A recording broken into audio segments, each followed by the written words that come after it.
Sharp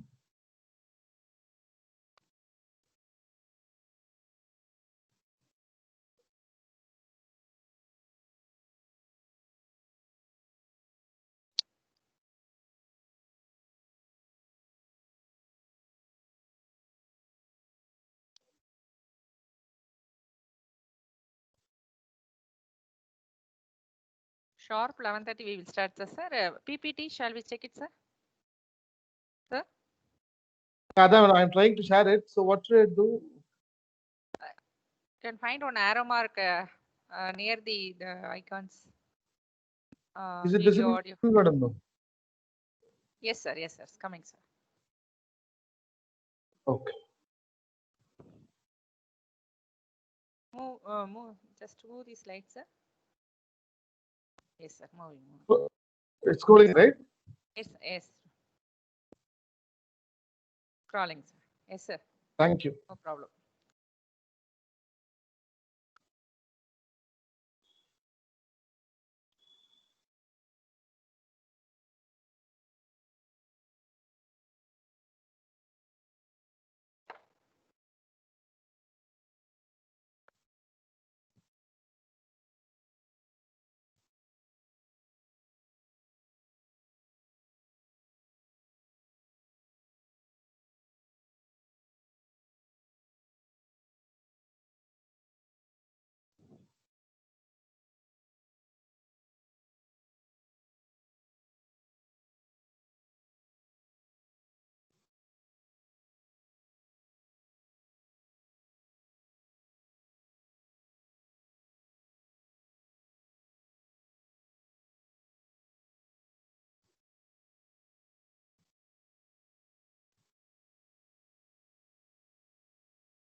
அவளை போட்டு குழப்பிருக்காதீங்க, நீங்க போங்க நீங்க.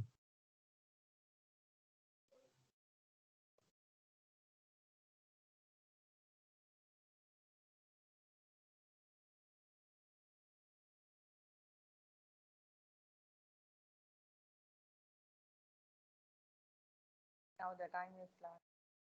Welcome back to the second session of today program. We have with us Dr. Sivaselvan from IIITDM Kanchipuram to talk on AI perspective of data science.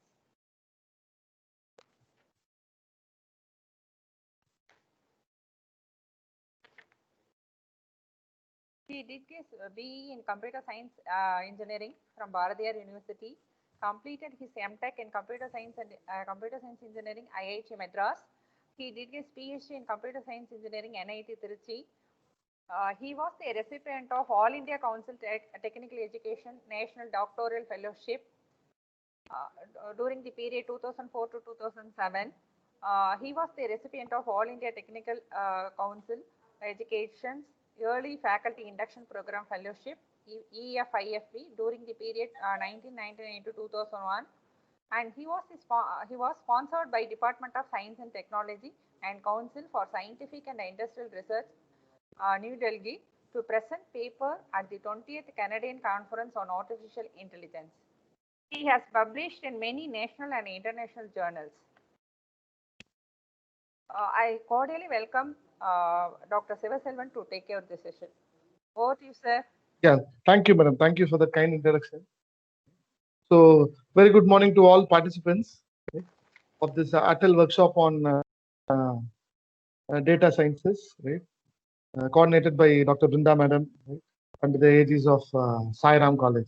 Right?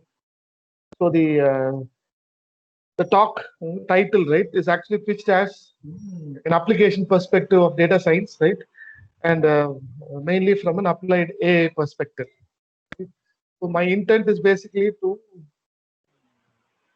throw light on the various uh, applications which possibly have factored in AI, right? Uh, Not at the underlying algorithmic level, right? I think that's the whole pitch of an applied perspective talk, right? So I think given that introduction is done, right? I just want to pay importance to the. I hope my audio is clear, right? Fine. Yes, sir. Yes, sir. So just have a look at the bottom quote, right? Just to significance importance of area, right? Or the area of data science, data mining, whatever you name it, right? In God we trust, all others must bring data, right? I think this was a famous quote by Deming, right? Who's a renowned statistician, right? Right. I think the whole significance of this quote, right?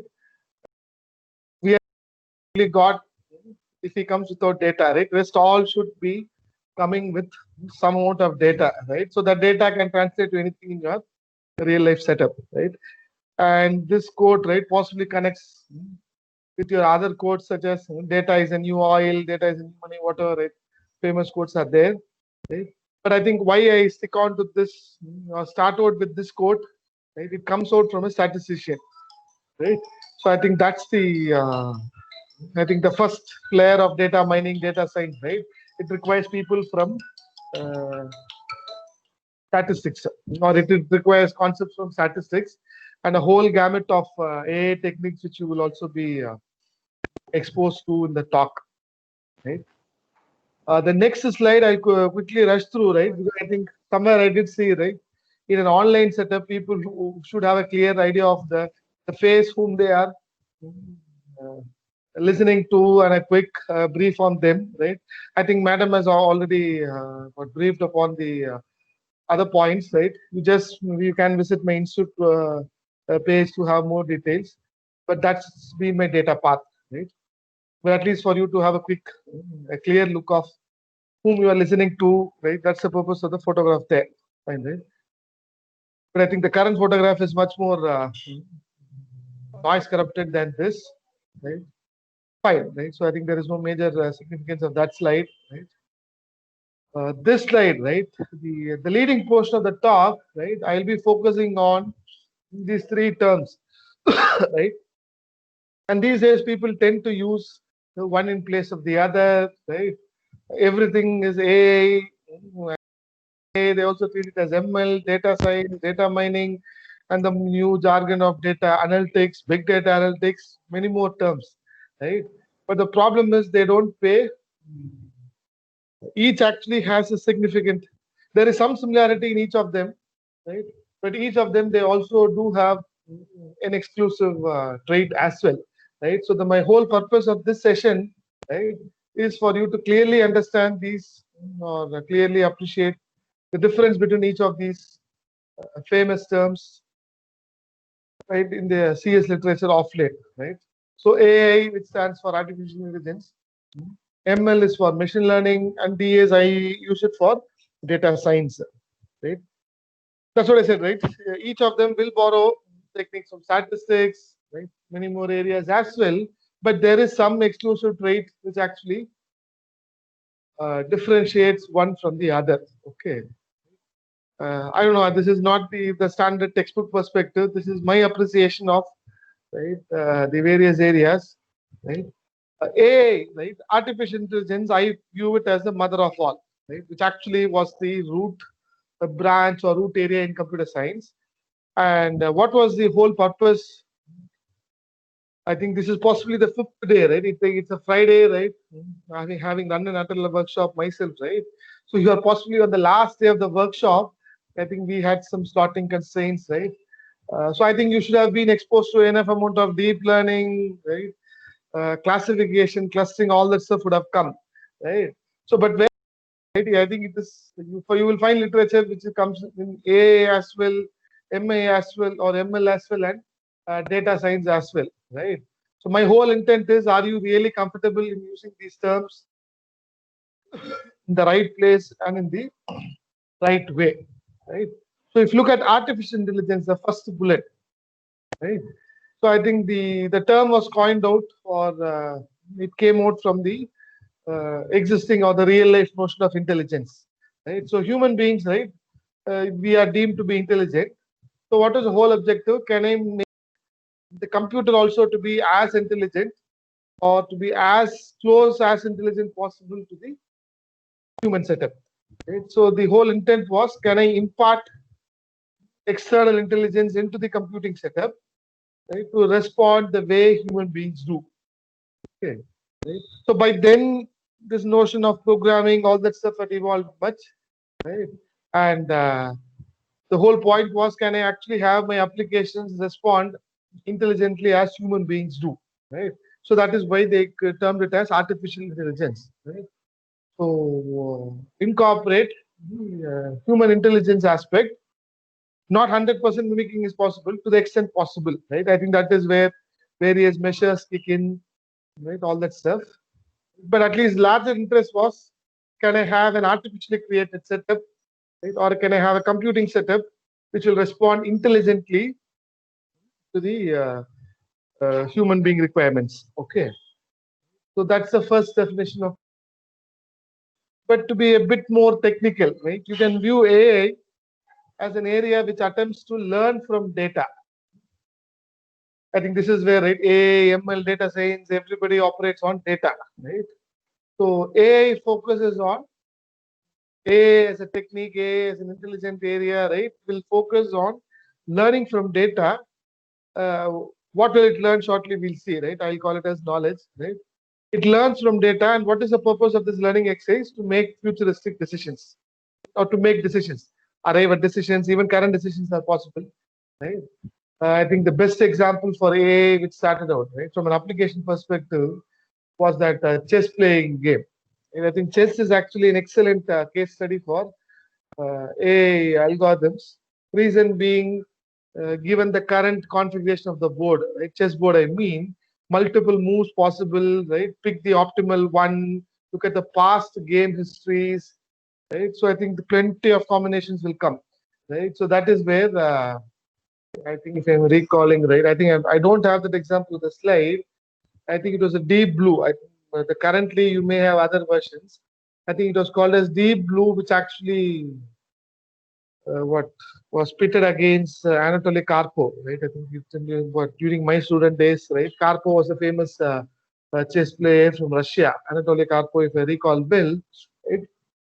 And the initial systems, right? The AI systems couldn't beat the human counterpart, but I think later they managed, or they were able to defeat the human counterpart, right? Why I am taking that, right? All these areas, right, thrive on the size of data being available, right? So I hope people are getting it, right? So AI focuses on learning some patterns, also you can say, learning knowledge from data. Knowledge, all this stuff I'll quickly define shortly. Okay, right? So learn from data and come out decisions. What is the next move to make? Should I buy this product or not? That is what we mean as a decision. Okay. So another way of detailing this definition of AI, right? So you can also view it as you are actually teaching the computer or teaching the computing setup. Computer, I'm meaning it in all, right? This is basically the software, right? AI is more on an application front. Okay. Right? But I think they are also focusing on application or ASIC, AI chips, all that stuff. Okay? But let's view it as a software. Okay. So train or teach the computer to do things which human does better. That's what I said, right? So can I have the system mimic the intelligence of the human counterpart? See, that is where we human beings, as our role as programmers, our role as developers, right, our role as scientists, it is still being more relevant, right? Because the system is able to do much stuff, right? These days, you have a lot of auto features available. But this trait of the human being, right, to respond differently and to respond correctly in different scenarios, right, that you still have difficulties in making the system mimic it. Okay, that's the whole focus of the research. Right? But still, human beings are what skilled workforce is relevant in this context. So I hope people are now comfortable with this notion of AI. Right? So you are not differentiating it. That is where we are going shortly. Okay. Right? So AI is there. AI was the one which stuck on for a long time. Right? That's the way I see it. But then there are certain literatures which say machine learning is a mathematical abstraction of AI. I don't view it that way. Right? The root area is actually AI. Right? Then was another bifurcation of what they call as machine learning. Okay. Right? So this also does some learning from data only. Okay. Right? So this is again learning from data. Then what is the difference? Right? So machine learning, right? You can view it as learning patterns from data. Right? ML, again to answer futuristic questions, again to make decisions. But ML focuses on learning patterns from data. Okay. So let's say I have, let's assume it is your cell phone subscription plans, right? So you get various offers, right, which are tailored to each phone number based on the usage history, all that stuff, right? So let's say Airtel or BSNL has the past 1 year record of your your recharging behavior, your talk times, right? How long or what time of the day you talk for longer durations, and do you use SMSs frequently or not? All that stuff they have, right? So what is their objective? Look at this vast data, 1 year data, right? On a weekly basis they have gathered, or even on a daily basis.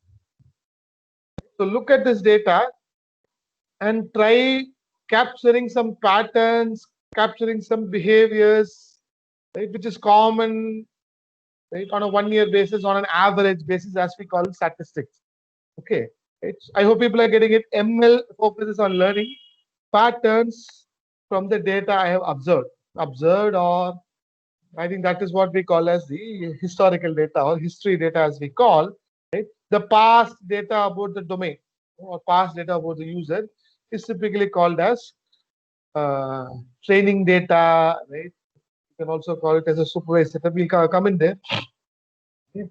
So ML, one problem is it will, I think these domains, right? They assume you will have larger data available, right? The larger the data size, the pattern is likely to be more generic, right? So what is the objective of this learning? To use this pattern learned to do some future decision making, right? I think this is the example I give in my classes at least. Right?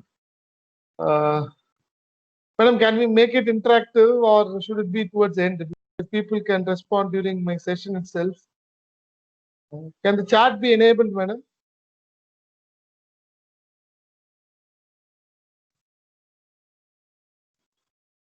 Okay, I think they may face some difficulties. So ML, right? It learns from what we call as a training data, right? And then uses that pattern learned from the training data, right, for future decision making, I said, right? So that future decision making is what we call as the test data set. Okay. I think the best live example which I can give, right? I think most of them are faculty members, industry employees, right? We have this practice of swiping or biometric attendance, right? So what each day as you, the way you mark your attendance in the institute or in the organization, right, is just swipe, or I think we do at thumb recognition, thumb swiping we do. You may have a card recognition, all this stuff, that's different. Fine. But I don't know how many of you recall it, right? The day when the system was installed, right? The biometric attendance system, I'm saying, right? The way, and it is actually connected to a computer on the network, right? Then when it is installed, the admin person, right? He actually asks you to, sir, register your fingerprint, right? 3 times, 5 times, 6 times, whatever number of times. But surely it is more than once at least, right? I think we do it 3 times the training, right? So that 3 times, 5 times in a register, right? That is actually teaching the system, training the system. This is what we call training phase. You are actually teaching the system that this first fingerprint is me, employee ID 10, right? This next fingerprint is also me. From 5 variants of yourself you give. Why should the same person give 5? Because each day the way you stamp your finger, right, or stamp your finger, or stamp your foot is the right word. You swipe your finger thumb on the right, that biometric system. It may not be exactly the same way, right? The thumb may be lifted someday, right? The orientation can be a bit different, right?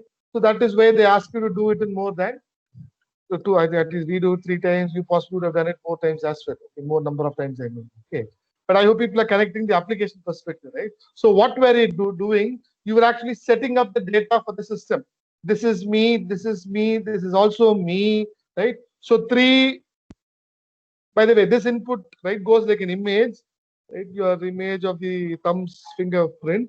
And then that is actually translated as images finally internally going as a sequence of pixel values, right? So, and there are slight differences in each fingerprint that I register, right? I hope people are getting it. And let's say 100 employees, right? So 100 into 3, 300 records. And let's say if they do it for 10 times for each employee, right? Then maybe it is 100 into 10,000 record database I have, right? So what is my objective? Key points in the fingerprint which actually uniquely associate to employee ID 10, right? Then the next key points in the fingerprint which actually relate to employee ID 11, right? I hope people are getting it, right? So this is what I call as pattern learning. What is the key feature in the various fingerprint data I have, which I can map it to each employee? The specific mining technique, I'll name it later. Okay. I hope people are connecting, right? I think even the first slide itself, right? I believe in connecting with illustrations, right? Because that is something which we use in real life, right? That helps us in digesting facts better. Okay. So this is ML. Okay. Right. So the first phase is what we typically call as training phase. Right. Then there is another phase of ML called as a testing phase. Okay. What does a testing mean? After that 1 week of training, so your your admin clerk or admin, I think we call him the junior assistant, right? So the admin staff, right, sets up the training phase is completed, right? Let's assume from Jan 1st, right? It goes live. So what does that mean? You daily register your attendance by using the biometric system setup, right? That is what each day when you swipe, that is what we call as a testing phase. Okay. So why is it called testing? Subject the learned model, right? For what you call as you have learned patterns on the data, right? So what are you learning? Basically some model or a larger mathematical function which will help me in my employee identification task. Okay, right? That's where Max kicks in, right? It is nothing but a function of the input characteristics mapping to an output employee ID. Okay, right? So testing, projecting the learned model, right, for daily use, right? And what do you mean by accuracy of the system? Is it actually is it allowing me to get in or register that in successfully or not, right? All that phase. Okay. I think people who have been associated with such systems, you will understand. Let's say 2 scenarios you are there. One biometric setup where people were asked to training only with two records each. Another case where each employee was actually asked to give 20 variants. Okay. Why am I teaching both scenarios? The accuracy of your testing phase is likely to be more in the 20 record training for each employee scenario than the 2 record scenario. Okay, right? Because why? I have more data to look at key patterns or difference from each employee, right? I hope people are getting it, right? So that is the story of ML Ghost or the application version of ML. Okay. But what is the problem? Let's say, right, you 10 variants you gave, but they were all without any water on your the thumb.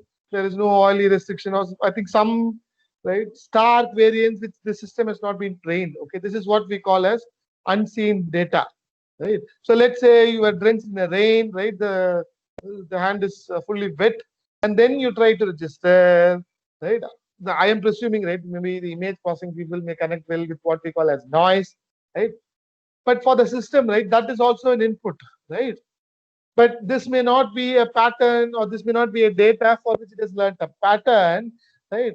So in that case, the ML setup, right, the biometric set attendance setup will not be able to let you in or register your attendance, right? This is what we call as a failed testing phase. I think there are many efficient solutions. We are not bothered about that. I am bothered about the ML limitation, right? So ML is quite restrictive in that the success of the testing is directly proportional to how exhaustive your training phase has been. Okay, so the moment it sees a drastically different data, right, then ML fails. ML fails. I think ML word using the word ML fails may not be right, convincing for the audience who see ML as a real bread and butter. Right? But ML is not. I'll put it this way: the genericity of your system, right, is not that enhanced with ML. Okay, that is where AI kicks in. Okay, I think look at the green bullet I have, right? AI is one step above ML, right? Yes, you have learned patterns from data. Now look for some knowledge behind the various patterns learned, so that I hope people are getting it, right? So it will not just look at my institute, right? To play redeem employees data alone, right?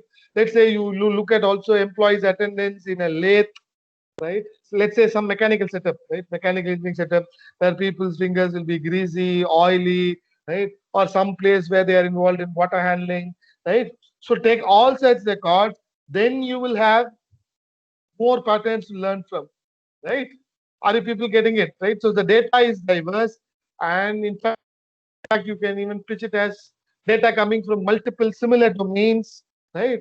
Look at the knowledge behind the patterns so that I can respond what better even when a new variant of me comes. Talking from a biometric setup, right? I hope people are connecting the AI difference I'm making with ML. ML is very restricted to the domain in which you are learning from, right? But AI focuses on throwing the die really wide. That is how can it do? That is the whole power of AI. Okay, just to give you one more, because I think biometric you can classically view it as an ML setup, right? Because you need it customized for each organization. You won't have a CTS employee coming trying to register his fingerprint, right, in my setup. Okay, right?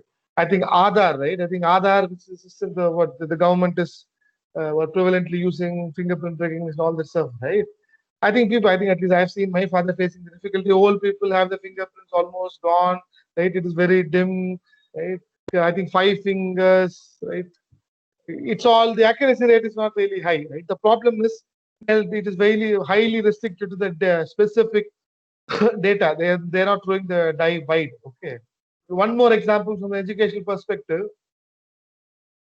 I think this is organized by Sai Ram College, right? Fine, right? So let's say you have the student marks 4 years tech study by 100 students in Sai Ram Engineering College, Computer Science Department. Their marks, their grades, and all is set up as a database. Okay. Let's say the college is interested in learning, right? So what is the study behavior of students? I think at least we observe, right? First 2 years, people who really do well fall down or at least slack in the next 2 years, and vice versa. Okay. So this is pattern learning. Okay, right? You have learned it from the specific Sai Ram data, right? Let's say I come and try and applying it to my institute data. The schema can be slightly different. Okay? I think schema word you understand, right? The structure of the database, right? They may have maybe Sai Ram may be following a percentage setup. We follow a grading setup, right? So there comes a difference, right? But all are again similar data. I hope people are getting it. That is where I see ML is restrictive. It may not lend itself to adjusting to a triple D&M setup. But I think you do it as human beings, right? As teachers, we do it naturally, right? The moment we see, let's say I've learned it from a grading setup, triple D&M setup, and let's say you are faced with your, I think Sai Ram also it's an should be following grading, but you will have slight differences, right? Credit structure for us, the practice course is 2 credits. For them, it will be slightly different, right? There are slight deviations in the data because of the domain, right? But I think overall domain is still the same, right? Educational perspective, right? this ML may not always do well. A model learned from Sairam setup may not fit really well for my IIIT setup or an IIT setup. Okay, right? So this is where AI focus. Look at the larger knowledge behind the patterns. Okay, and then choose the best one. The optimally word is very important, right? User's experience. It is still learning from data, but it is learning knowledge from the patterns, from the data, and it actually chooses the optimal one, right? And that optimal word, right, best connects with your chess, right? Because you want to choose the one, choose that move, right, where you can win in the minimal number of moves further, right, and then minimize your chances of losing, right? So lot of constraints to look at. Okay, right? I hope people are clear with what have I done so far. Two words I have brought in, AI and ML. I'll go to the Venn diagram shortly. And the current jargon of data science they call, right? I think it is more of nothing is new in data science. They have just made it more catchy. They wanted to move away from the engineering word of data mining to give it more a scientific word. Okay, right? So data science, right, is viewed as the study of data, right? Larger view is study of data. And what are the phases in it? How is the data getting captured, stored, right? How does the data maintenance happen, right? Processing of the data, right? Processing is where we call it as mining and all. Okay, right? And then analyze, right? And communicate is presentation. How do you what visually represent the data to the user, right? Many statistics features are there. Okay, right? So I'll quickly scroll. I hope people are with me, right? I don't, unfortunately, if I share, I don't get to see the chat. But if I ask the coordinator to share, the scrolling will become an issue. Fine, right? So look at the Venn, right? The purple circles, right, and the yellow circles, right? The intersection of both is what we call as data science. Okay, right? So the yellow part, right, concepts from mathematics, statistics, right? Correlation, mean, median, average, linear algebra, right? That is all my yellow circle. Okay. EDA stands for exploratory data analytics. Okay, right? EDA stands for exploratory data analytics, and you also have visualization features. Okay, so that's on the left half of my Venn, right? The left half or right half, the yellow circle I meant. The purple circles you see, right? Look at the way the circle is shrinking or whatever you say, right? The outer circle, right? We term it as artificial intelligence, the mother of all, I said, right? And then a subset of it is what is ML for me. And then now they have gone too deep, right? They don't even. I think deep learning is a course. People say we are deep learning experts, right? The way I see it, I'm not against deep learning. But deep learning is just what a really powerful neural network. That's all it is, right? It is still an ML. It is still an AI for me. Okay, right? The layers, hidden layers, the neural network is really high. So that is why it is called as deep learning. The number of layers is too deep, is really deep, improves accuracy, all that stuff. Right? So deep learning, you can view it as a recent emergence under ML. Okay, or you can view it even as a neural network technique. I think at least in the schedule, I remember seeing some deep learning sessions you have had. I'm more interested at the fundamental level of differentiation. Okay, right? So that larger area of data science is a merger of all, right? Use concepts from both the left half on the purple circles and yellow circles. The merger is what we call as data science. Okay. I think at least I've spent around 20 minutes just on differentiating these three terms, AI, ML, data science. Data science, again, we will have sub-classifications. I'm going there, right? I hope people are, I'll quickly go to the chat to see if there is any hand raised. No. Okay. Fine. Right. I think this is in this Venn diagram, right? This is another what we call as data science these days, right? Typically, a while back, right, we also viewed as an intersection called as data mining, right? Statistics comes, AI comes, ML comes, right? That's another alternate view of the same diagram which we had earlier. Okay, right? Now to get into the technicalities. Okay, right? Data mining, right? I think one tip. So, this is what I do at least with my first session on data mining. Right? You have to somewhere clearly differentiate between the database setup from mining setup, right? What's the focus of all, right? Mining, right, is formally defined as, I think this is the textbook definition of Alan Campbell, right? It is a non-trivial process. Matlab, it's a straightforward process. It is not that straightforward. It's a complex process, right? Of extraction of hidden. I think those three are important: hidden, previously unknown, and potentially useful information. Okay. So hidden information. What do you mean? That, I think that's what we call as a pattern, knowledge, all this stuff, right? That is what you extract. So that is not explicitly stored in the data set. So that's something which is hidden and which is not previously known. And the whole purpose of doing all this, it should help me in my future, potentially useful information from large data sets. Okay. I think data mining as a field started catching attention in the 90s, yeah, right? Approximately around 90s. But before that period, right, 80 to 90s, where was when the internet was succeeding, right? Or automation was really exceeding. There was huge amount of data getting generated in a standalone fashion, right? Every organization had large amount of data, right? Then they wanted to better manage the data. They went for a DBMS setup, SQL, all that stuff. Okay. Yes, it helped them in automating, right? But the second bullet I'm talking, DBMS, right? It can only help in management of the current data I have, right? In answering user queries, right? So in that student records I told, right? Marks I have, CGPA I have, right? So find out all students who have scored above 80%, so that I can decide on the scholarship or not, right? Find out all people who have failed in more than or who have not cleared 2-3 subjects, right? So yes, this is information, agreed. I think that difference we do, right? What is data? Raw input. Process data is what we call information computer science or an automation setup. Okay. But DBMS, right? You can only give out as information of some data in a what possibly user understandable format, agreed, right? But it is something not which is hidden, right? It takes time for you to compute. Look at, is there a chat?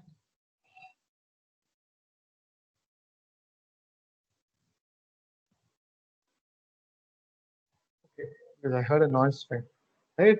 So what was okay? The DBMS systems, I typically call them as IR systems, right? Information retrieval. You can only retrieve data which is already there and then give him some information, right? But this information is something not which is hidden, which is a larger pattern. That's not possible in a DBMS setup. You can only retrieve what is explicitly stored in the data and give out as output. Okay, right? Yes, some amount of basic processing you can do. Agree. Salary, minimum salary, number of records who draw more than 5,000. That is possible. Agreed. But still, that is explicitly so. That's the way we see it. Okay, right? But data mining is much more. That information which you extract, that is why we use it as knowledge and not information. Okay. DBMS, you retrieve information. Data mining, we don't use the word in fact retrieve. We say you extract knowledge. Okay. Which is not explicitly stored in the data set. Right? So I hope people are now comfortable with the data mining definition, difference within DBMS. Okay. Now you see this jargon of data analytics. Okay. Right. That green bullet, the color code is important because I think later concepts will relate with each of the color codes. Okay. Data analytics, right? What is the focus? It is about data processing, right? But then the larger focus is statistical power, right? Use techniques from statistics. Don't forget or don't bother about learning, training phase, testing phase, all that stuff, right? But just can you use the power of statistics to learn some pattern, not pattern? Can you use the power of statistics to perform data analysis? Analytics emerges from the basic word of analysis. Okay. Right? So what insights can I gather from the data? Right. So using the power of statistics to perform data analysis, that's called data analytics. Right. So data mining is different. Information retrieval is different.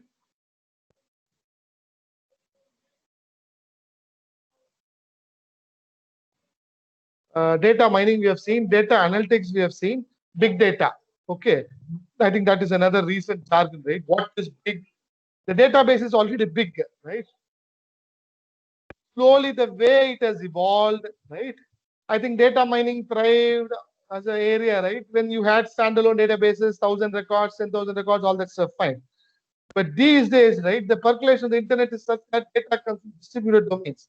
Data is on the cloud, right? So it is not at a standalone source, right? So data can come from multiple sources, right? So that is where they say the data is the big is focusing on the size of the data to come from, I think, big data, right? Variety, velocity, different types of data, images, video, right? Velocity, the speed at which the data comes, right? 5 V's there are two I have expanded, right? The larger focus of big data as a field is about handling the large, really exploding sizes of data coming from distributed sources, right? DBMS was capable of handling the size, but from more from a standalone perspective. Okay. But when it comes to different points on the internet, right, on the cloud, how do I efficiently store them so that I can retrieve quickly for a later mining, right? Look at it, right? Huge data volumes, capture, storage, sharing, and querying, right? 1 minute, I'm sorry for this.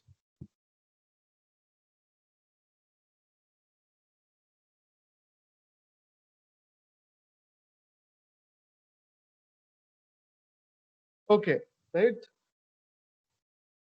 So big data, I hope people are clear with the three terms I've used just now in this slide. What was that? Data mining is different from information retrieval, which is different from data analytics, which is different from big data. They call it big data analytics. That is forging both. But at least I make the difference. Big data is more about storage, indexing, querying, right? Nothing to do with analytics. Okay, right? And the bottom quote, right? So just to signify the need for analytics, the situation is such that we're actually drowned in data, but there is not much meaningful information being extracted. Okay. And I think this slide focuses the. Madam, should I wait for some questions or can I keep continuing? Right? Because it looks monotone. Is the text chat enabled for that? How do I see the chat? Yeah, I'm able to see the chat. Okay, I think if you want, you can ping me on the chat, right? So that it doesn't become a right 1.5 hours. By the end, you may forget the question, right? Subsequent listening may not be helped out. You are free to ping me on the chat. I'll keep alternating between the chat and the slide. Okay, fine. Right. So we have differentiated the three real areas of AI, ML, all that stuff, and then a bit closer to the application in terms of mining, big data, analytics like that. Now the roles as an employee, right? Why I think I do this with my students, right? Because so that they understand why should we learn, what will we get out of it, right? Fine. People who write the algorithms, methods, right? That's what I'm calling it as methods and models, right? So this pattern extraction phase, you will have to write methods, right? Or develop algorithms, right? They are called as data scientists. Okay. How I think I'm talking about the how of it. How do I? Right? I think I gave the biometric example, right? The larger pattern, right? The top portion of the fingerprint, the intensity value of the pixel is 125, the bottom is 130, then it is employee A, right? The methods which will do this, right? People who write those methods, they are viewed as people who develop models for pattern extraction, right? They are viewed as data scientists, right? Why this word came? I think name one. I don't know whether you have which platform you have been testing it. In fact, my Atal workshop, I termed this data science using Python, right? Because that's the power of Python these days. Python has made really what ML almost like a, you know, it's a fifth standard mathematics learning exercise, right? You can do classification, you can do clustering. It is just like a print of call, right? It's just a question of they have not brought it to the double click, but it's almost there, right? You can't call those people as data scientists. They are just, you can view them as data miners, right? Where they use the current data and the power of the package or the platform to mine knowledge from the data. Okay. But they don't understand. Just to share a quick joke, right? I think we see a lot of BTech projects on deep learning, right? Everybody these days, somewhere or the other, it's only deep learning, right? And then as academics, right, we ask them, right, how did the weight get up? I think neural networks would have been heard of this, right? How is the weight adjusting happening? How is the bias getting updated? How many layers are there? So all that stuff you don't ask. right? I passed into this deep learning package, right? In Python, it got trained, 100 layers were there. I got the accuracy 99.5, right? That is where it has gone so deep that people are least bothered about they themselves, or they can call them only as data miners. They are not data scientists for me, at least, right? They don't develop the model underlying. Okay, right? For data scientists, I think you got the essence. The big data professionals, right? Connected with the earlier big data definition I gave. Okay, right? So they are the people who bother about the architecture, how will it get stored, bottlenecks, limitations when data is coming from the cloud, right? All those issues, data processing, right? From a storage perspective, indexing perspective, they are called as big data professionals. Okay. The third green bullet, right? Data analysts. These are people, right, whose base is statistics. They are not interested in training ML and all. Their statistic skills, right, is so powerful that much of your, at least the initial requirements of understanding the data, right? That's what I suggest to students, at least. It is not that every database has to be subject to ML, deep learning and all. Most crucial insights from the data can be got just by doing good amount of data analytics itself, right? Require process, right? Summarize, right? Show the data. I think maybe you may not see those mechanisms. Right? I'll quickly name it. People can note it down and search it later, right? Statistics, right, is very powerful for its plotting support, right? What is it called? Line plot, scatter plot, histogram, bar charts, right? On same lines, you have something called as a median. What is it called? Box plot, and then there is a variant called as median plot. What is it called? Violin plot. Okay, right? In fact, my recommendation to people who are interested in this larger area is data science, right? First place, you should basically do data analysis only, data analytics, or maybe data analysis using statistics. Then you can bother about analytics on the ML or AI meaning. Okay, right? Just that mark example which I gave before, right? So let's assume a faculty, right? I have taught a course on operating systems or human-computer interaction. I have 200 students marks available. Okay, what is the larger class performance, right? I think most of you will agree that for a long time we have been using class average. Okay, but what is the problem with the class average is, can somebody ping me on the chat? I am on the chat also. What is the limitation of average as a measure in statistics? It is highly susceptible to noise, right? Noise or deviant data. Okay, so one student or the 5 students get 100 out of 120, the average gets shifted. Right? I'm not saying average is wrong, but it may not help me in correctly getting the pattern always. Okay, right?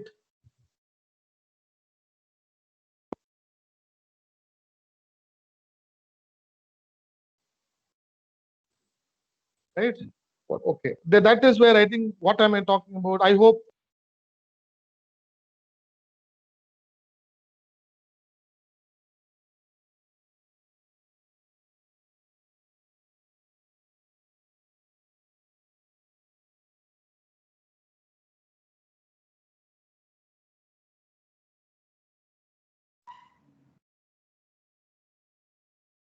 Sir?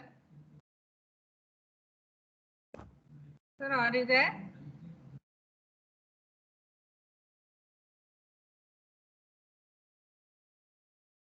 Siva Selvan, sir? You are muted, sir. is it audible now? Yes, sir. Yes, sir. Okay, I don't know when. Okay, I think.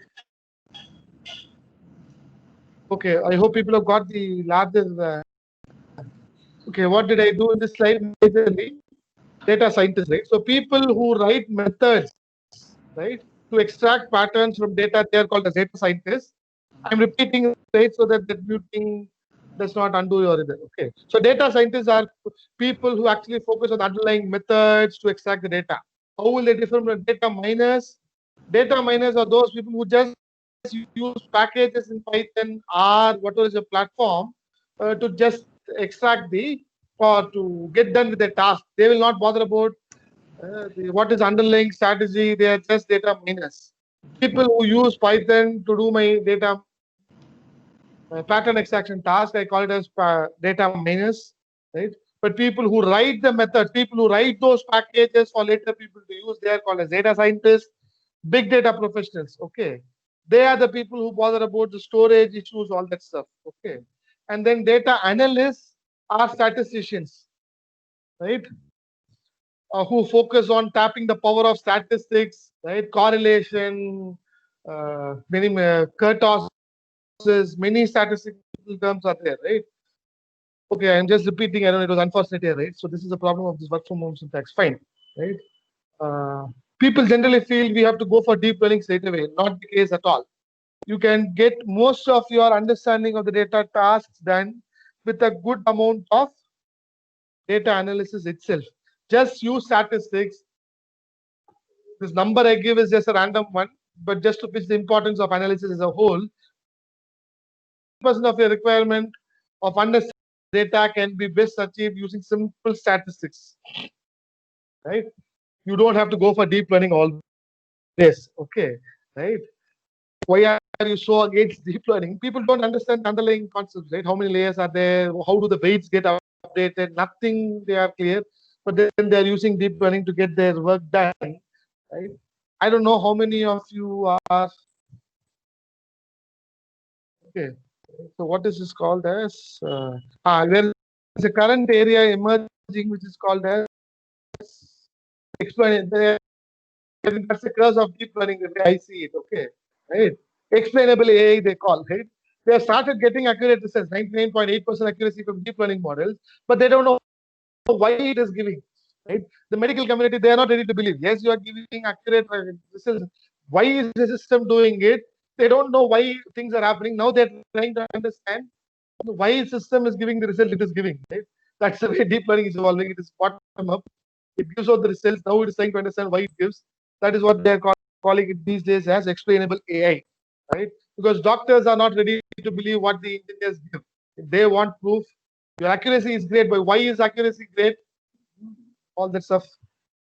So I think that's the pitch I'm doing, right? Statistics is very important as an area in data science. Okay, fine.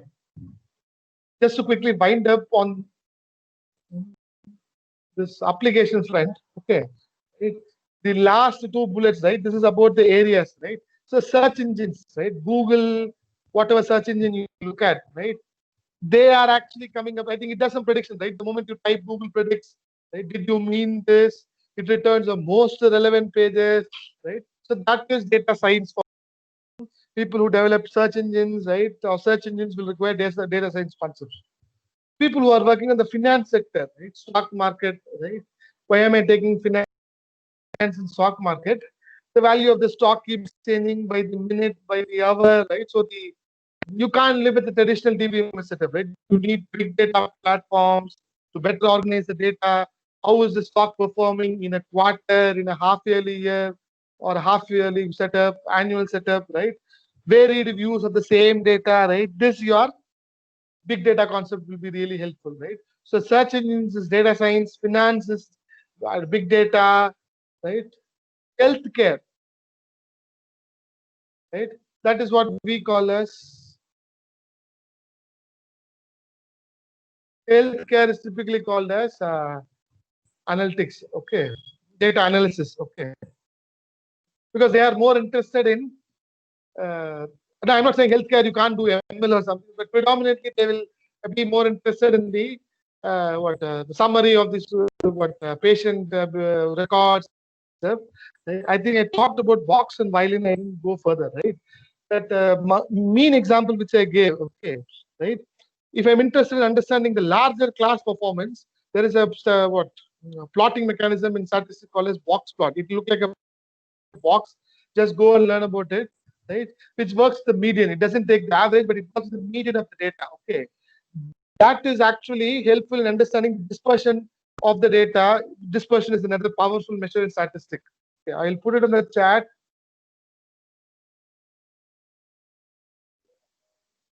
Measures of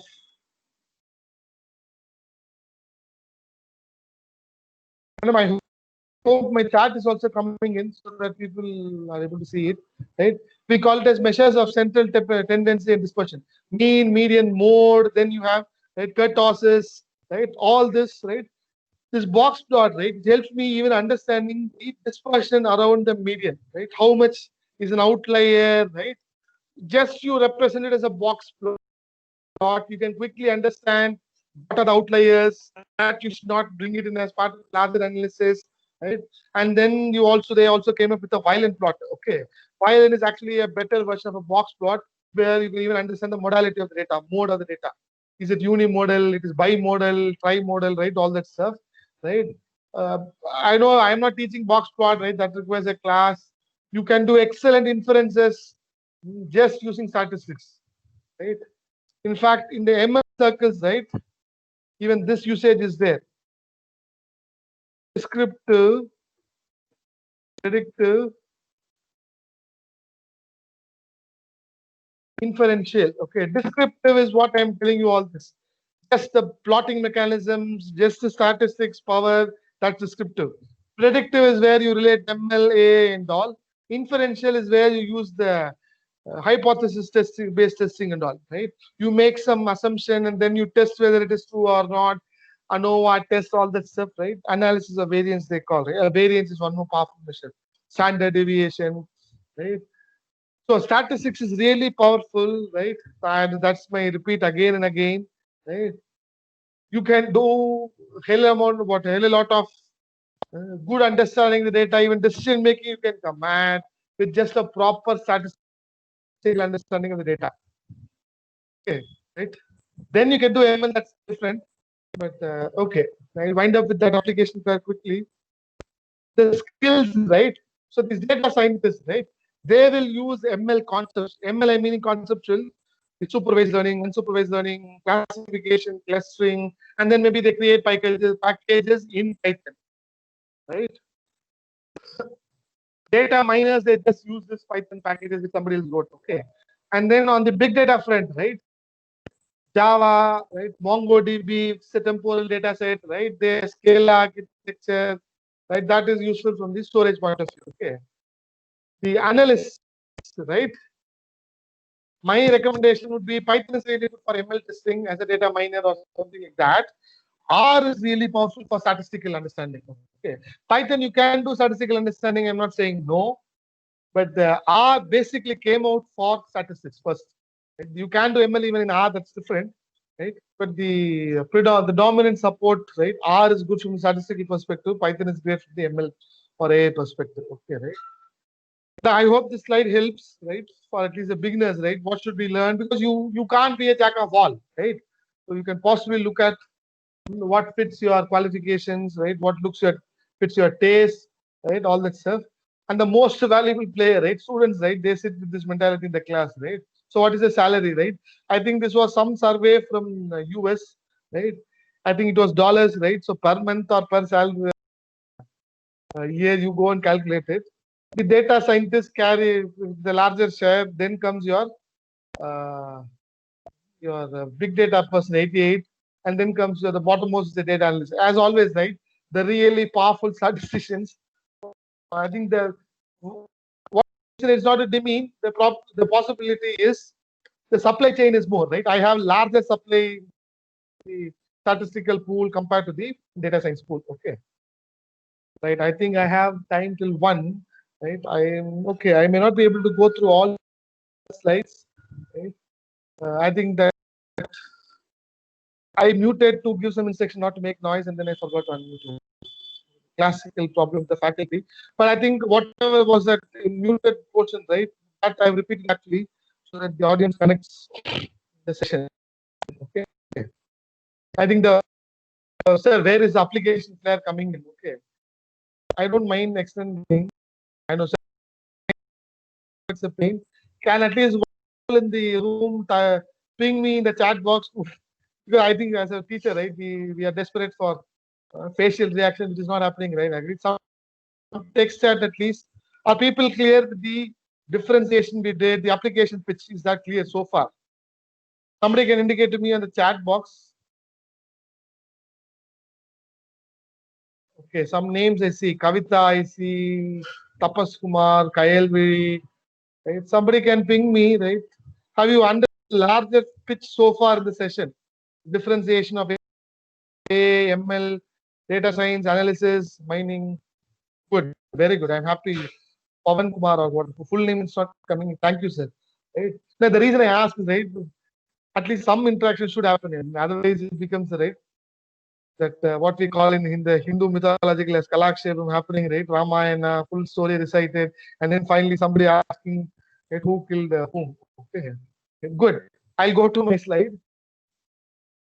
Now, what is the focus? I'll take one Gmail. Okay, Gmail as an app. How Gmail has really revolutionized the power of analytics from application perspective. Okay. Modern apps, look at the title of the slide. Modern apps and analytics are inseparable, right? I'm sorry, 1 minute.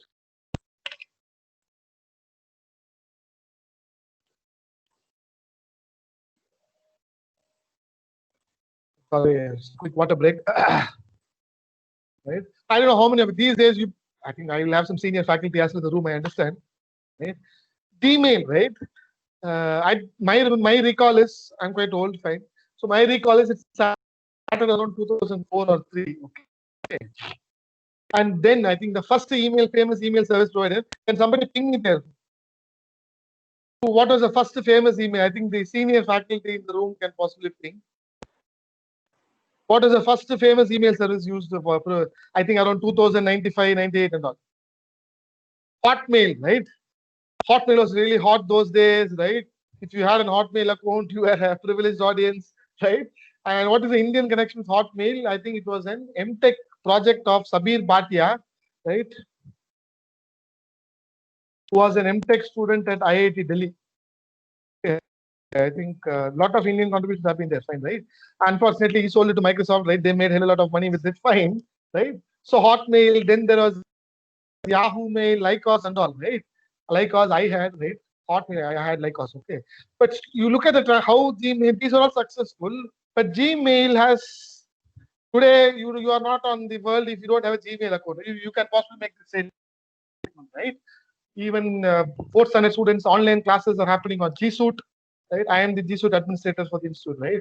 They're really powerful, right? But how were they able to successfully break the then monopoly on the okay?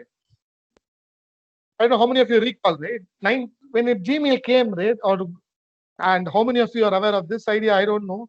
Gmail, right? Google has an excellent attitude. Okay, work culture. I mean, they have a 20% some design rule here. Okay, where actually 20% of the time employees are allowed to work on any topic or they are allowed to pursue any passionate idea of them. Okay, rest 80% they have to work on the assigned team, right? I think this is called as a bottom-up work culture or something. Okay, the 20% time, I think I also teach that interaction design course, right, where all this is important. Okay, Google, they are excellent in design principles. Okay, why is Google page so famous? 90% of the Google's page is white space. In design, we call white space as negative space. Okay, and how do I connect engineering way? This is called as a Pareto optimality rule. This you would have heard, right? 80-20 rule. What does it say? 80% occasions, people use only 20% of the features. And what do we do as application programmers? Put all features on the screen, crowd the screen. That's where what apps fail. Google is a master in that. I think in the design circles, they also call it as law of the vital few. Okay. Sorry. Okay. I'll go to the slide quickly. Right. Why I think I'm just pitching the importance of design also parallelly. Okay.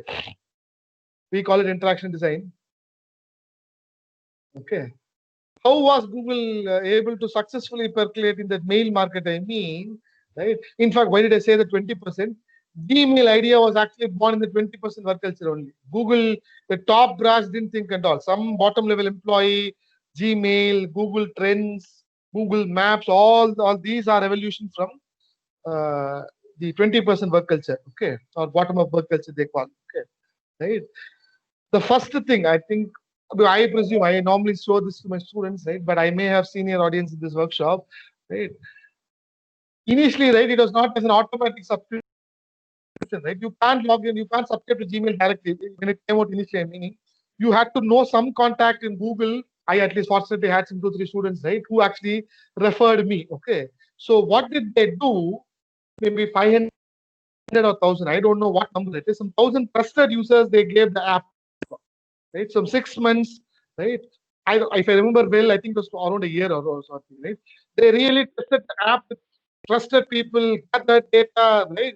And then now it is subscription based. But what did they do? They understood the user behavior. The first simple thing they did that. Hotmail, right? If I keep responding to an email, everything used to be a new what mail into my inbox. The first contribution from Google, right? Gmail.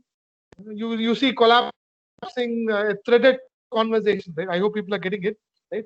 This is just a DBMS contribution, but I'm talking about the design thinking of Google, right? How did they get this? They didn't dish out, right? We have that inclination, right? The moment the app is done, release it to the user, they have allow the user to struggle with the app. They didn't do it. 6 months, it was a trusted audience, it was mature. I'm not saying the others are immature, right? We are at least technical people, right?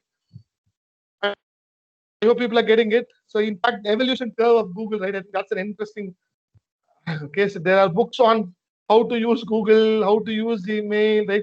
Shortcuts and all. In fact, the power of analytics in Gmail and Google also is a book worth. Okay, that's what I say. Okay. Right. Now I'll go to the application perspective from the ML perspective, right? Sir, this is becoming a design class. I'm sorry for it because it struck me. I told it. Okay. Some of the features in Gmail, that is the real power of Google and Gmail. Okay. They didn't sit idle. They kept with the market. They never sat idle.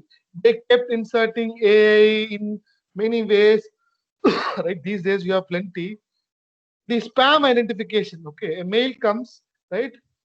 They help the user in saying, I will automatically move it to the spam folder or I will put it into your inbox folder, right? This is what I call as a binary classifier. Right? I think now because this is the 5th day of the workshop, right? You would have heard enough about classification and all, right? Somebody can ping me in the chat. Have you heard about classification, clustering and all?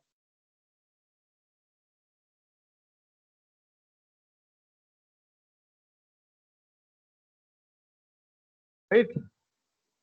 Abhirami, right? I think the first person who responded, Pradeep or Prakash. Pavan Kumar Parvatapuram, right? You can respond, right? I hope there are some sessions which actually they covered upon classification, clustering, and I'm not interested in algorithms and all, right? I want a larger application understanding, okay, right?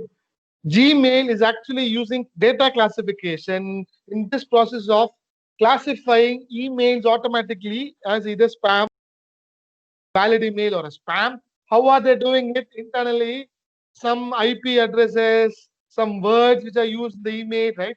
Underlying focus, let's not bother. That is the botheration of a data science algorithmic person. Okay. I hope people are getting it. This is what I call as a binary classifier. Okay. Why do I call it? Only 2 class labels possible, right? It's a valid email or is it a spam? Spam or not spam. Okay. Right. So that is data classification at play. And again, when you log in into Gmail, right, you see this tab, right?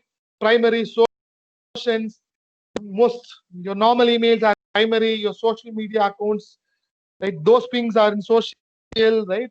This is again classification, 3 class labels. Okay. So this is data classification at play. Okay. Priority inbox feature of Gmail is actually, I have typed it as for frequent patterns. The data mining technique you use called as, you have a technique in data mining called as association rule mining. Okay, what does it do? It mines rules that establishes association between the data points. Okay, right? Your frequent or your priority inbox, right, feature of Gmail is nothing but frequent patterns at play, which is then nothing but ARM. Okay, there are algorithms called as a priori and all, right? I don't want to get into specifics of it, right? And then you also see this pentagon. I think it is a pentagon or inverted slanted pentagon. Slanted pentagon which is colored, right? Against each email in Gmail, you also see a A colored pentagon, right? That is nothing to say important or not. Okay. I don't know how many of you have taken the pain. If you click that pentagon, it becomes uncolored. What is that meaning? The system has automatically learned it as important, but it may be wrong. You are allowed to retrain it. So when you click it once, it becomes uncolored. If you click again, it becomes colored. Okay. UI you leave, right? That is again nothing but important, and unimportant is nothing but data classification at work. How do they do? Any guesses? How will Gmail possibly take a call whether the mail is important or not? Somebody can guess. Anish has left the meeting. Omna is there. Can somebody guess? Now, I don't think as I'm asking questions, and I know this is a senior audience, just to make it a bit interactive. That's it. I know for the coordinators, it's difficult to make it a voice chat and all. At least text is less intervening. What are the likely features Google is looking at, right? There are some email IDs like a character ID, your registrar ID. Those emails you will possibly would have read always, right? So that is one. Mails which have an attachment in the form of a PDF may become important, right? Mails which carry words like grades are being released, right? So there are some traits in the data. I hope people are understanding it. That is where your data analytics predict. Excellent, very good, excellent. Thank you. Right? PK Pawan Kumar Paravadabhu. Company IDs. That's what I meant. Attachment. Right? Very good, excellent. Right. So these are the data points, patterns which it is learning. Okay. Right. Good. I'll just quickly. I think I'm almost done with Google's app. Right. I had a plenty of other apps. I'll share you the slide. Right. But then that will become more repetition of the concepts. Okay. Right.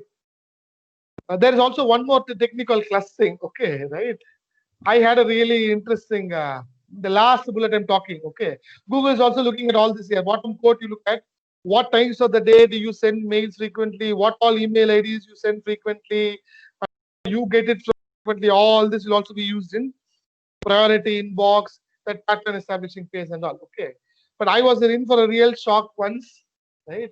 When I got a mail from one of my BTech friends, right, whom I didn't have any contact after 95 or 6 after pass out, right? Strong disconnect.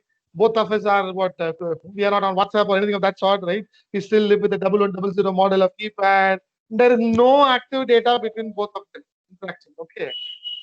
Till that mail got, I eventually he got hold of my email ID and sent a mail to my institute ID. Okay. I read it, I responded, that's a different story. But I was shocked to note that Gmail is classifying even that as important. Shocked or pleasantly surprised, right? Now, why am I pitching it? IP address, no, this was not observed frequently. I didn't get an email from that person frequently. There was no attachment, no subject, typical way. But what is a larger pattern? This is AI power. Okay, what am I telling? Right? Friends, I think we tech friends at least, right? We will have possibly a colloquial or an informal way of addressing each other, right? You don't address your director as okay, let's not get into the specifics. What a BTech audience, I don't use the word, right? But then this is mature audience, right? You don't start the dear sir and all, right? You quickly say I think my friend's name was Ganesh Amani. So you start out as I think some slangs come, right? Gmail is in fact looking at even the slangs, the way the body of the message, right? The relationship of the words being used, NLP. NLP is also an area, right? Text analytics they call, right? And then eventually that was also getting classified as important. In that aspect, I call it not as classification. The way now I told, right? Gmail is actually using clustering. I don't have any past data, but I am still observing the current data I have. I'm still doing some knowledge learning. I'm actually moving it to 2 clusters called as important and unimportant. Okay. Right? I don't know whether the audience is feeling it schoolish, right? K means there are plenty of clustering algorithms here. K means is excellent. Right? K means K medioids, hierarchical clustering, density based. Yes, all that stuff is fine, but are we appreciating it from an application perspective?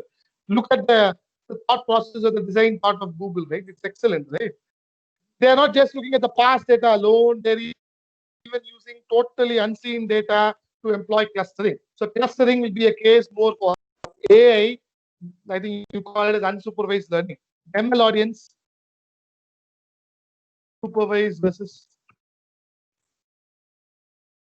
unsupervised. Okay. Right. I think at least I rate Gmail. They have been really good, right? Academia helping out, plenty of analytics, right? At least our entire institute email is on Gmail, right? And then the classes for a long time, I think now they have possibly become a bit. They started restricting number of participants, right? But still they allow recording. I think that's a big help for the academia because I am touched with Google at least on this regard. Okay, fine. I think this slide I'll quickly don't see it as I'm rushing through the syllabus. These are just application perspectives here, right? Banks are using data science mining, right, to whether to decide to allow loans or not, right? How based on the CIBIL score, whether you repaid the loan, right? And fraudulent credit card analysis, right? That will be an application of clustering. Okay. The thief who gets your card, right? He will not exhibit the same withdrawal behavior as you do, right? It is once for all, right? It is now or never, right? So that is called as outlier analysis. Amazon, the faculty will agree with me. Amazon initially was famous for what? Books. Now it is famous for all other use. Okay, fine. You go there to buy something, you buy all other. That's that curse of a fine, right? But initially it started out as a book portal. Okay, people who bought C++ also bought Java. Right? People who bought thermal engineering also bought Dynamics. This is nothing but association rules. Okay, and they have a patent also. Okay, right? Netflix uses it. This is the problem on YouTube, right? Go and watch one lectures. It is fine. I'm happy. You go and watch one movie, right? You keep watching movies all the day, right? That was a boon of the non-internet generation. Right? You read from books. There was not too many hrefs. You went to a link only when it made sense. That's okay. Fine. So I quickly move through this. Right? Facebook people, the person Facebook recommends, right? And there's also a curse, right? I think I forgot the company name here. Cambridge Analytica, right? Mark Zuckerberg and Facebook were really screwed by the US Senate, right? Right? Because I think how you use the data outsourcing in between and then that outsource, that was a Cambridge Analytica company, right? Under the garb of a survey, right? Called as This Is Your Digital Life, they eventually, I think that's what was the argument, that they eventually even influenced the US elections.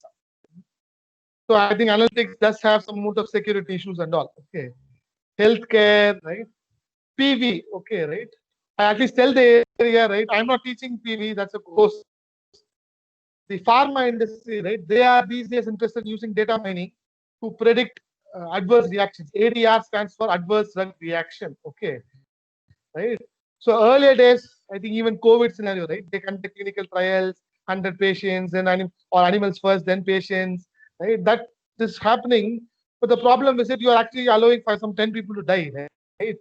The drug industry, right? The FDA, which is the drug approval body of US, I think we have an equivalent in India, right? The medical, some approval authority is there, right? What are they interested in? Look at the past, right? The data of the drug and the user patient data, right? Whether it was fatal or not, what side effects they had, right? And then based on the molecules inside the drug, right? If a new drug is coming in with similar molecules, right? Can I predict is it going to be a fatal one or a non-fatal one, so that I can minimize human loss? Okay. Right? So I think I conclude that slide with saying best mining product is the human brain. Right? You can't have a better mining product than the human brain. Okay. Right. So I have done, I think, possibly the justice I wanted to do from application flair. Okay. Right. So these are all phases of mining and all, right? Because of the 10-minute respend, right? I think, right? Because the data you get always may not be in the right format, right? Data can be noise corrupted, negative values for student ages, negative values for salaries, right? Data, that is where data cleaning helps. That again, the first 4 blocks, right? I call it as data pre-processing, which will play heavily with statistics. You can't do data mining without statistics. You can't do data science without statistics. Statistics is the bread and butter. Okay, right? Identifying the most important attribute for the. Just to give an example, right? you are classifying whether a loan to be given to a customer or not, right? You can't decide it based on his name, right? Name, gender, you can't gender discriminate, you can't look at his address and say whether loan can be given or not, right? You look at CIBIL score, you look at some other salary attribute, right? But how do I do this automatically? Salary will help in loan. That an expert can say. How can the system say? I think there are a lot of measures. Okay, Gini index, right? I'm not getting into specifics. Statistics is the bread and butter of the first 4 blocks. Then you do mining, right? Classification, clustering. And then you what? Are all the patterns useful? You do some pattern evaluation, right? Identify the most important patterns, right? Then give it in a user understandable format. Okay. Knowledge pattern is throwing in charts, so throwing in blocks, right? Give the knowledge so that the user can use it easily. Pattern evaluation, right? Okay. Have you had a session? Can somebody name me 1 or 2 classification algorithms which you are exposed to? Data classification, are you exposed to any algorithms? If it is quick, you can tell any name or classing also. I think K means you are exposed to, right? K means. Okay, let me not waste the time. What is the oops in Python? What is this? What is the oops? Excellent. I'm happy with the question, right? Rajeshwari, very good. What is the oops in Python data science? I don't know whether you are taking that oops because I use this word oops, right? Okay, just to answer the question quickly, just to check whether I have used the word oops.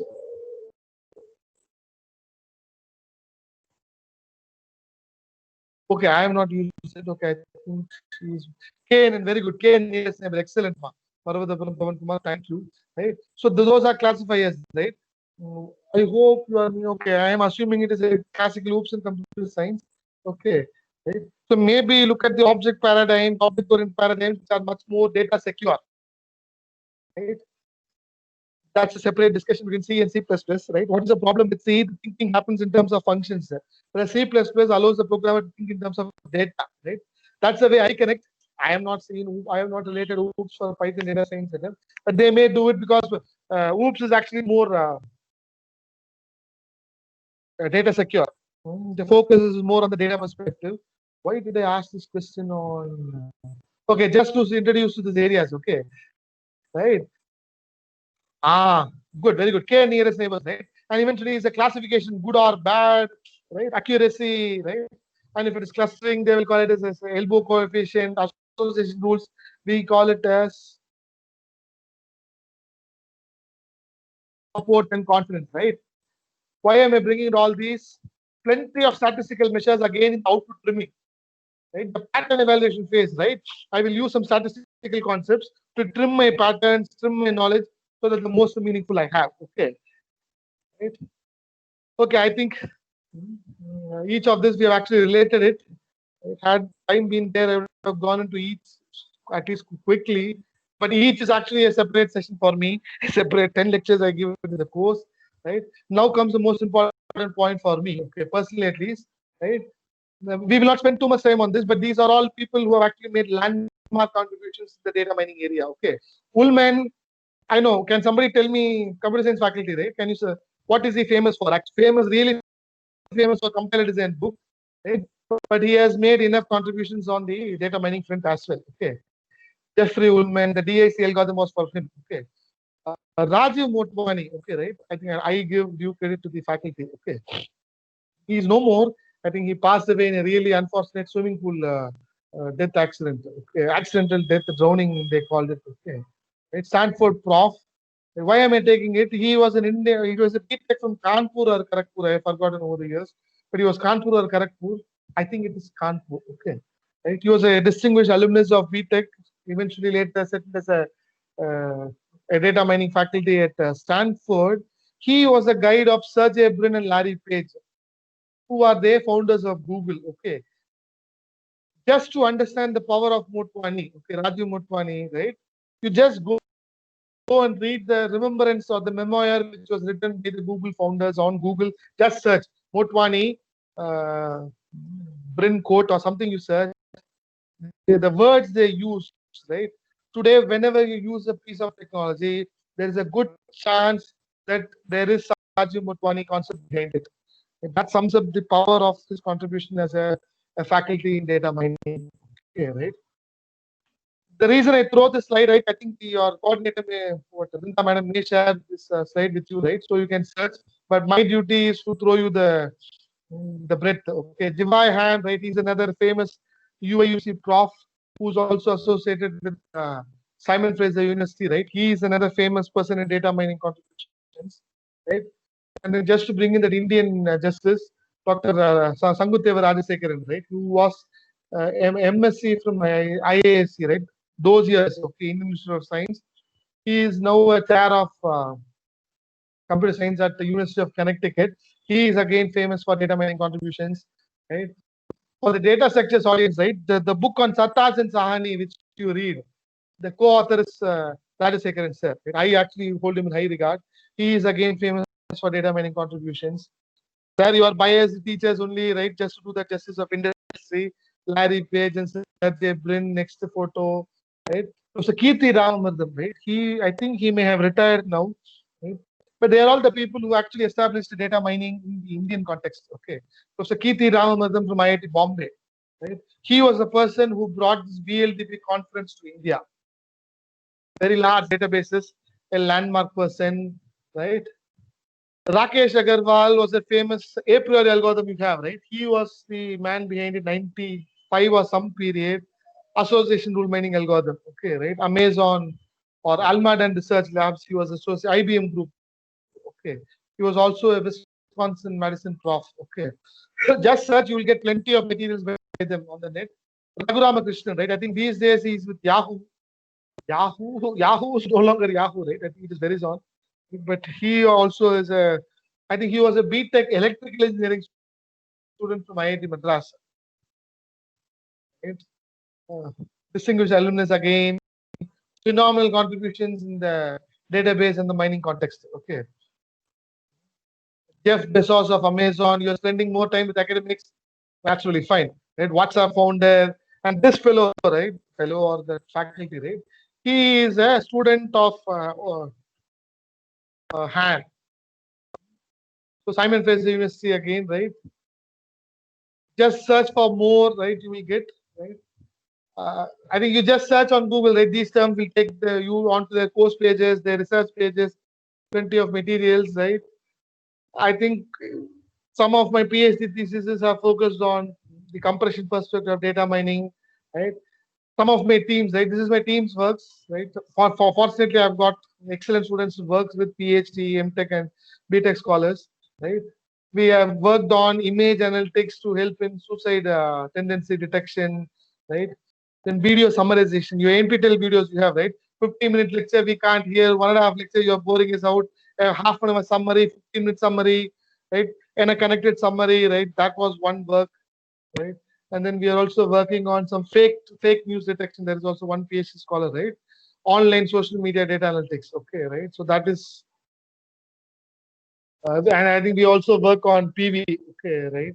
PV, or I think we are in association with the Data Foundry company, right? Which has drug data and they want to do data analytics over it. Okay. I don't want to get into the results, right? That's what, right? So data, some of the companies, right? M10 is actually your GRE.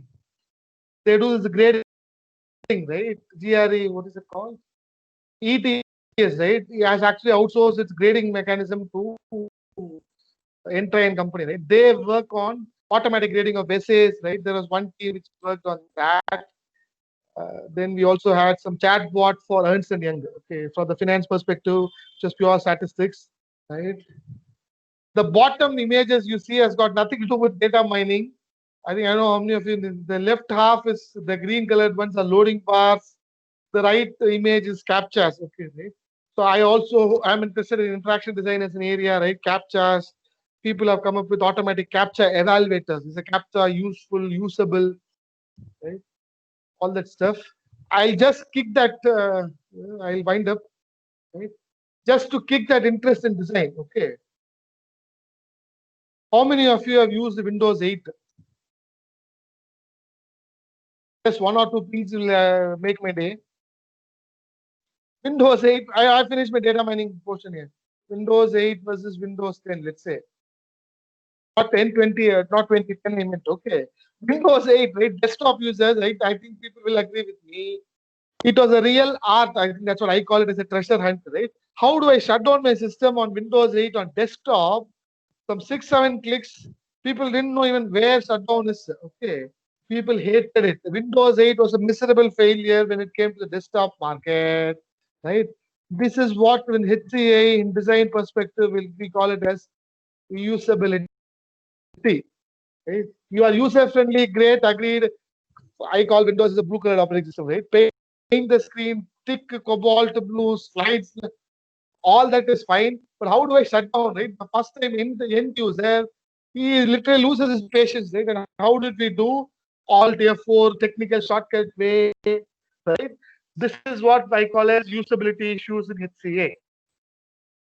Are you developing the product keeping user cognitive psychology in mind? Usability is different from user friendliness. Okay. For a long time, software has been focusing on user friendliness, but now the current trend is also, yes, user friendly is important, but also make it usable. Right? And otherwise, right, you may do all best algorithm you may have, best design you may have, front end, back end, great, but you have not looked at the underlying cognitive level of the user, psychological issues of the user. Your product will go to the dustbin. Okay. Dustbin is too harsh a word to use. I'll wind up, madam. Right. I hope the session helped.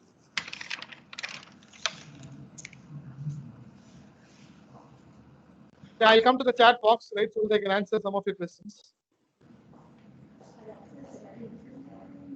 Yeah, I know. 5th day, last session, before feedback session, you'll be waiting, and there's a test also, right?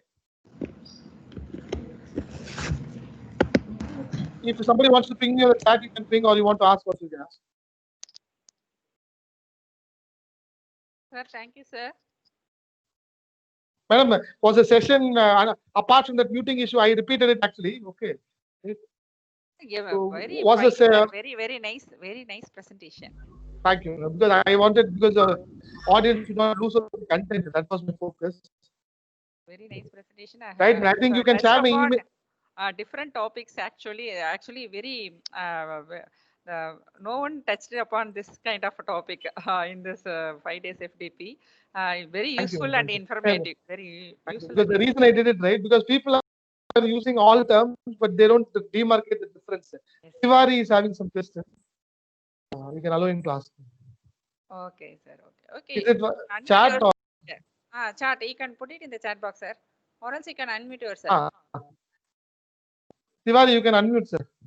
I will make it. Excuse me, my question. Yes, sir. Yes, sir. You can go on, sir. Unmute. Okay. Unmute again.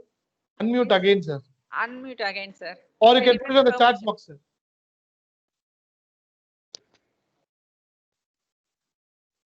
I have put my email in the chat. I am not. Started. Where is it? You ask. Yes. Slightly adjust your mic, sir. Diwari, sir. Yeah. Are you audible now? Yes, sir. Go on, sir. When I am going into the chat, it's saying that you are no longer a participant. Okay, sir. You know, okay. Use mic, sir. We will check it, sir. Okay. Right. So I put my email ID also, right? So people can ping me on the email if you need some inputs. I'll be happy to collaborate or help out in whatever way possible. I'm not on WhatsApp here, right? So there's no point in giving my WhatsApp number, right? Yes, sir. There are two faculty in our institute who are hell bent on not going on to WhatsApp. One is me. Okay. Right? It's very but rare, sir. That is very rare. People are nowadays everyone is depending on WhatsApp only, sir. Unnecessary time waste. Yes, sir. Madam. And they make our life horrible. Right? That is true. I think I'm the wrong person to talk on data mining power, right? Maybe, right? But you can email me. Or email, I'll surely respond. Okay. Okay, sir. Okay. Comparison of algorithms and data, you can mention some of the good algorithms. Okay. Right. See, I think these days, right, FP growth is better for association rules, right? Uh, if your data is highly noise prone, right, images, right, then neural network, deep learning classifiers, right, they are good, right? And if your data is really clean, right, then naive Bayesian classifier, right, and then Bayesian belief networks. It all depends on the choice. Decision tree is also quite powerful. Okay, right. So it depends on the type of data you have. I'm quite happy here, right? Even at 1 o'clock, right? People are more bothered about data mining than the lunch. Okay, so wish you all the best. Wish you all good health and always success in your life. Okay, let God bless you all. I'm a bit old, right? So I can wish you. Okay, sir. Thank you, sir. Thank you for your wonderful and informative presentation. Thank you very much. Thank you, madam. Thank you. You can share them the slide and my email ID also. Okay, sir. Thank you, madam. Bye, bye, bye. All the best. Okay. Thank you, sir. So, participants, dear participants, you have a validity function. You have to attend the last session, validity function at 2 o'clock. The session starts at 2 o'clock and then followed by exam, 2:30. So kindly join the link by 2 o'clock. Thank you.